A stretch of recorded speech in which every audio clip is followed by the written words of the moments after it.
When I left New York, that same apartment was $25,000 a month. Follow the insanity of that math. Now that apartment went from being $2 million apartment to a $5 million apartment. So I could have been renting it, but in my case, I owned it and it went up in value $3 million. So I have friends who have been renting in New York for 20 years. They have built no net worth. I have no vested interest in this conversation, meaning I don't sell real estate. I'm not a real estate agent. I'm not selling real estate. I've just seen in the real world how people have built wealth. The McIntyres in this book, The Automatic Millionaire, when they came into my office and they were worth $1.8 million, and he was 52 and able to retire, having earned an average of $40,000 a year, all their money wasn't in the stock market. They had bought a home in San Leandro, California, what they called a middle-class neighborhood. Their home at the time was worth about $300,000. They had paid their mortgage off, and they had bought one more house on their street. They rented the first house. They bought a second house on their street. They paid that mortgage off. And so they owned 2 homes free and clear, 1 house they got income from, 1 house they lived in with no debt, and then they had saved money in their 401k plan. So if I was a young person, or not even a young person, a middle-aged, an older person who took my down payment that I was going to pay into the house, if let's say my down payment was $20,000 and I put that into the S&P 500 instead, over the long run, won't that grow larger than the total home equity potentially? Here's why the index fund theory doesn't work. You can't live inside an index fund. You can't live inside a mutual fund. You have to live somewhere as long as you're alive. Here's what people should do. Take a look at what you're paying in rent. Now ask yourself a question. If I am paying $5,000 a month in rent, which lots of people are, right? Do you know people paying $5,000 a month in rent? Yes. Okay, so they're paying $60,000 a year. Let's take that number. Yeah. So over 10 years, they're going to spend $600,000 in rent. Yeah. If the rent doesn't go up. Yeah. In 20 years, they're going to spend $1.2 million in rent. If the rent doesn't go up. In 30 years, they will have spent $2 million in rent if the rent doesn't go up. But the rent does go up. So the question you just have to ask yourself is, am I going to take all this money that I'm spending on rent and never build anything? And if you really believe that renting is better than owning, then you should still consider the idea of buying something then that somebody else rents. Because I promise you somebody's getting rich in the transaction. If you're the renter, you're not the one who's getting rich in the transaction of renting. It is a great short-term solution, renting. It is not a great long-term wealth building solution. The other thing that people often talk about, and you cited earlier, is the mobility that renting gives you. Yeah.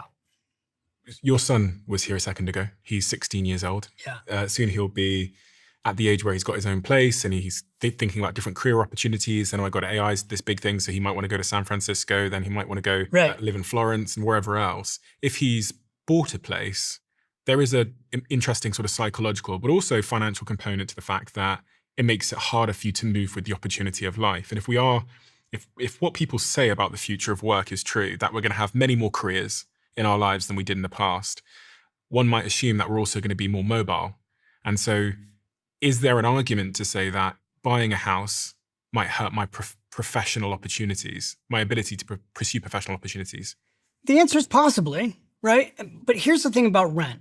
Rent's, interestingly enough, a major obligation, right? Usually when you go and you do a lease, you lock yourself into a 1-year lease. Sometimes you lock yourself into a 2-year lease. When you buy something, and this is assuming that you have the money to buy something, Stephen, look up, because you've got all the data at your fingertips here, look at what the average length of time it takes to sell a home in the United States. Just Google that right now. Because what I will tell you is in certain markets, you can put your home on the market and you can sell it in less than 90 days. Now, some markets, you can sell your home in less than 30 days. In many cases, you actually have more flexibility when you own something than when you rent. And that's if you want to sell it. It says the average time from listing to sale is about 47 to 62 days from listing to closing in 2025, including 16 days on the market and 30 to 45 days to close. That's called less than 2 months. Even in hot markets, the process from putting a house on the market to legally selling it can take 1.5 to 3 months, meaning home equity isn't a quickly accessible investment. Yeah, but do you think that's pretty quick, 90 days? No, it is quick. I mean, it takes you that amount of time to get out of a lease. Exactly. So here you've got a piece of property that you can turn around and sell in less than 90 days. Now, this is the US. You can't do that. Like, for instance, I live in Italy. That could be very hard to do that in Italy. But in the US, you've got something that's in a good market. It's liquid.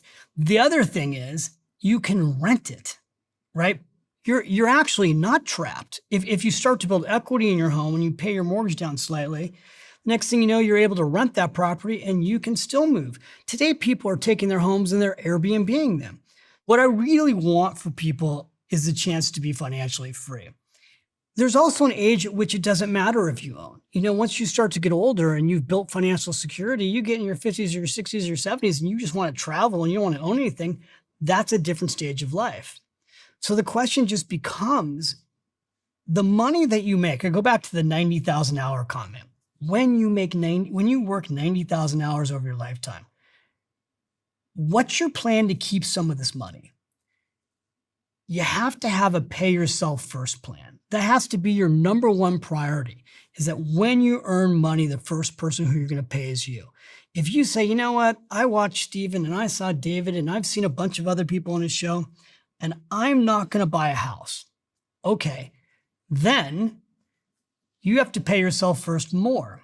Now, I go around the world for the last 30 years, starting with Oprah, with The Automatic Millionaire. I launched this book on Oprah, and I talked about you have to save 1 hour a day of your income. And people will get on these social media boards and be like, I can't save 10% of my income. They'll tell I can't live off 90% of my income. It's not possible. I have to spend all of it, right? Well, then that person who's renting and not buying a house, which is forced savings, is clearly never going to save.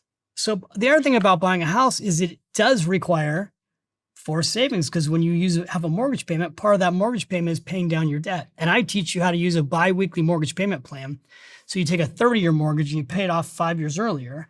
And doing that can save you, depends on the size of the home, can save you $50,000 to $100,000 just in interest payments. You talk about having a savings mindset. What is a savings mindset? And how does one go about saving if they are one of those people that says, listen, I'm barely getting by as it is, David? Yeah. How